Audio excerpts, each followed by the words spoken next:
ప్రపంచాన్ని సుందరంగా మార్చే గొప్ప శక్తి కేవలం మీ అమ్మాయిలకు మాత్రమే ఉంది. ప్రతి సంవత్సరం మార్చి 8న జరుపుకునే అంతర్జాతీయ మహిళా దినోత్సవం మీ యొక్క బలాన్ని, సాధనాలను, మీ ధైర్యాన్ని, మీ కీర్తిని గౌరవించడానికి ఇదొక గొప్ప సందర్భం.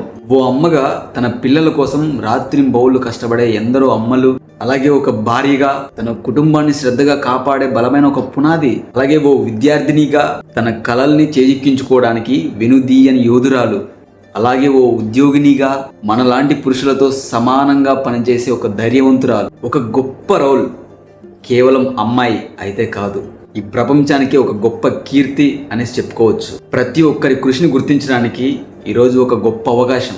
ఈ సమయం మనం వీరి గురించి అందరం తెలుసుకోవాలి.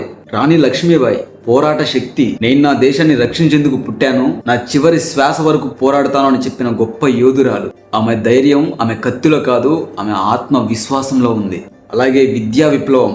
సావిత్రిబాయి పులే అణిచివేతకు వ్యతిరేకంగా తొలి మహిళా గురువు ఆమె. ఆమె విద్యాభ్యాసం ఈ సమాజానికి ఒక గొప్ప వెలుగును తీసుకొచ్చింది. అలాగే మదర్ తెరీసా ప్రేమకి మరో రూపం. తన ప్రేమతో వేలాది మందిని ఆదరించిన గొప్ప మహాత్మురాలు. అలాగే శాసన శక్తి ఇందిరాగాంధీ, మన భారతదేశానికి తొలి మహిళా ప్రధాని.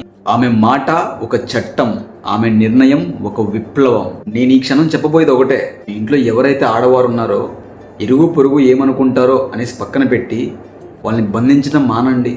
వారి యొక్క కలలను మీరు తొక్కేయకండి. వాళ్ళ యొక్క స్వతంత్రతను మనమే కాపాడాలి.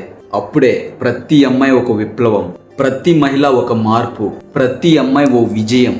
నిజం చెప్పాలంటే నేను మీ ముందుకు వీడియోస్ చేస్తూ కనిపిస్తూ ఉంటా, కానీ నా వెనకాల కూడా ఒక కనిపించని ఒక అమ్మాయి ఉంది.